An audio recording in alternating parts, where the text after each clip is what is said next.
નમસ્કાર મિત્રો, સ્વાગત છે ફરી એક નવા વિડીયો નવા ટોપિક ઉપર। તો ટેટ 1 માં આટલા માર્ક્સ થાય છે, શું નોકરી લાગશો?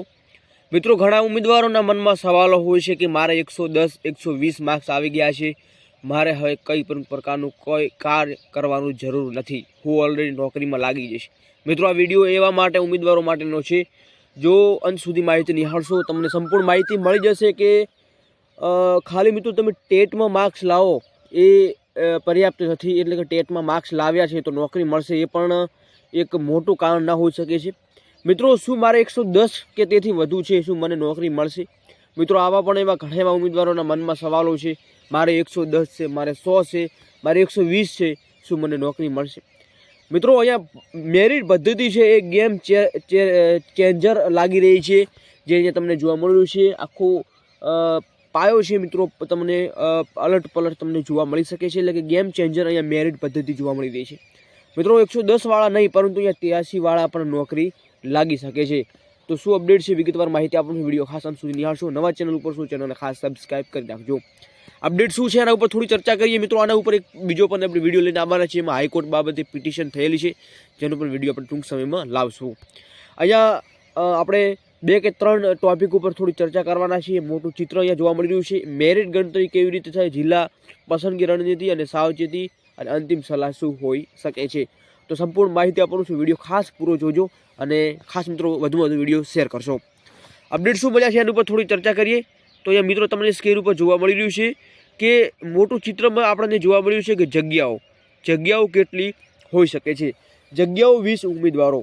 મિત્રો, આ એક મોટું કારણ હોઈ શકે છે, જગ્યાઓ 20 ઉમેદવારો, એટલે કે જગ્યાઓ કેટલી છે, સાથે સાથે નવી ભરતી આવવાની છે, સાથે સાથે એની ઉમેદવારોની જે કોમ્પિટિશન છે એ કેટલી વધી છે। આ એક મોટું ચિત્ર હોઈ શકે છે તમારું મેરિટ વધારે અથવા ઓછું જવાનું કારણ। તો મિત્રો, આજે પ્રોપર એના ઉપર આપણે એનાલિસિસ કરીને એક વિડીયો લઈને આવ્યા છે, ખાસ અંત સુધી નિહાળશો। વાત કરીએ મિત્રો, તો અહીંયા તમને જોવા મળી રહ્યું છે કે ઘણા એવી ક્લિપો જાહેર થઈ છે, જેમાં 7000 ભરતી થશે, 10,000 ભરતી થશે, વધુ ભરતી થશે, એવા અહીંયા ક્લિપો આપણને જોવા મળી રહી છે। હકીકતમાં મિત્રો, જે જગ્યાઓ ખાલી છે એ મિત્રો 15,000 કરતાં પણ વધુ છે। તો સાથે સાથે મિત્રો, સરકાર વિદ્યાસહાયકમાં જો ભરતી કરે છે તો બમ્પર ભરતી કરવાની છે, એવી પણ અહીંયા અપડેટ મળી છે। તો 7 થી 10,000 કરતાં પણ વધુ અહીંયા ભરતી તમને જોવા મળી શકે છે, જે છે ટેટ 1માં, એટલે કે પ્રાથમિક શિક્ષક 1 થી 5માં। હવે વધુ થોડીક માહિતી મેળવીએ તો કે કયા ઉમેદવારો છે આમાં નોકરી લાગવાની સંભાવના છે। એમાં મિત્રો એવું નથી કે 110 છે 120 છે તો એમને નોકરી મળી જશે। તો આપણે થોડુંક ક્રાઇટેરિયા જાણીએ કે કેવી રીતે ગેમ ચેન્જર આ પદ્ધતિ છે, જે તમામ ગેમ છે મિત્રો અલટ પલટ તમને જોવા મળી શકે છે। જેમાં મિત્રો એક પરિપત્ર જે આવ્યો હતો, જેમાં 1 થી 5માં શિક્ષક માટે યોગ્યતા કસોટી ટેટ 1નું પરિણામ જાહેર થતાં 10,000 વિદ્યાસહાયકની ભરતી થશે। મિત્રો, આવું નવું એક બીજું પણ ક્લિપ જાહેર થયું હતું, જેમાં 7,000ની ભરતીની જાહેરાત કરવા બાબતે અહીંયા જણાવેલું હતું, પરંતુ અહીંયા બીજી પણ એક અપડેટ આવી છે, જેમાં 10,000 કરતાં પણ વધુ ભરતીની જાહેરાત કરવા જણાવેલું છે। તો મિત્રો, આમાંથી કયું સાચું પડશે એ તો હવે આવનારો સમય બતાવશે, પરંતુ અત્યારે જે ઉમેદવારો જે પાસ થયા છે એ મિત્રો છે 11,027। તો 11,027 છે તો બધાય નોકરી લાગશે, એવા ઘણા એવા મનમાં સવાલ હોય છે કે 11,000 ઉમેદવારો પાસ થયા છે તો શું બધાને નોકરી મળશે? તો મિત્રો, આપણે ગેમ ચેન્જર પદ્ધતિ ઉપર થોડી ચર્ચા કરીએ કે કેવી પદ્ધતિ છે। હવે મિત્રો, મેરિટની ગણતરી એ એક મુખ્ય પાયો છે, જે મેરિટ પદ્ધતિ છે એક મુખ્ય પાયો છે, કેવી રીતે મેરિટ પદ્ધતિ થશે, સાથે સાથે કોણ આગળ છે, ટેટમાં જેમને માર્ક્સ સારા એવા મળ્યા છે એ આગળ છે કે પછી જે બીજા માર્ક્સ ધરાવે છે એ લોકો આગળ છે? તો મિત્રો, આજે થોડું વિગતવાર ચર્ચા કરવાની છે। 2 ઉદાહરણ આપણે લઈને આવ્યા છીએ, 2 ઉદાહરણ ઉપર થોડી ચર્ચા વિગતવાર કરીએ। તો ટેટનો ઊંચો સ્કોર ટોચના સ્થાનની ગેરંટી નથી, તમારું શૈક્ષણિક બેકગ્રાઉન્ડ પણ એક નિર્ણાયક હોઈ શકે છે। ઘણા એવા ઉમેદવારોને 120 માર્ક્સ હોય છે, પરંતુ અહીંયા તમારું શૈક્ષણિક બેકગ્રાઉન્ડ જો ઓછું હશે તો મિત્રો અહીંયા મોટો લોસ તમને જોવા મળશે। એટલે કે તમારું આ મેરિટ બનવા માટે તમારા ટેટનો સ્કોર, શૈક્ષણિક બેકગ્રાઉન્ડ અને અંતે એ મેરિટ લિસ્ટ મિત્રો તૈયાર થાય છે, એટલે કે બંનેનો ગુણભાર રહેલો હોય છે, ત્યારે તમારું મેરિટ એક વ્યવસ્થિત રીતે બનતું હોય છે। હવે થોડી ચર્ચા કરીએ, 2 ઉદાહરણ લઈને આવ્યા છે, 2 ઉદાહરણ ઉપર થોડી ચર્ચા કરી લે, તમને ખ્યાલ આવી જાય કે કેવી રીતે અહીંયા ચેન્જ જોવા મળી શકે છે. અહીંયા માપદંડો અમે જોવા મળ્યા છે, જેમાં ધોરણ 12 છે, ગ્રેજ્યુએશન છે, પીટીસી છે અને ટેટ 1નો સ્કોર છે. હવે મિત્રો અંતિમ મેરિટ અહીંયા તમને કેટલું જોવા મળ્યું છે, તો જે ઉમેદવારોને ટકાવારી સ્કોરમાં ધોરણ 12માં 82 મળેલા છે, ગ્રેજ્યુએશનમાં 70 મળેલા છે, પીટીસીમાં 94 મળેલા છે અને ટેટ સ્કોર 82 છે, તો એમનું અહીંયા 70ની આજુબાજુ 70-73 જેટલું મેરિટ બનેલું છે. અહીંયા તમને જોવા મળી રહ્યું છે કે એમને ટેટ સ્કોર ઓછો છે, પરંતુ અહીંયા એકેડમિક જે માર્ક્સ છે મિત્રો, જેમ શૈક્ષણિક માર્ક્સ છે એ સારા એવા છે, જેમાં ધોરણ 12માં 82 છે, ગ્રેજ્યુએશનમાં 70 છે, પીટીસીમાં 94 છે, પરંતુ અહીંયા ટેટ સ્કોર 82 છે, તો એમનું 70 જેટલું મેરિટ અહીંયા બને છે. હવે મિત્રો આ એક ઉદાહરણ છે. હવે બીજું ઉદાહરણ આપણે મેળવીએ, એ તમને સ્ક્રીન ઉપર જોવા મળી રહ્યું છે. અહીંયા માપદંડ છે, ધોરણ 12 છે, ગ્રેજ્યુએશન છે, પીટીસી છે, ટેટ 1 સ્કોર અને અંતિમ મેરિટ.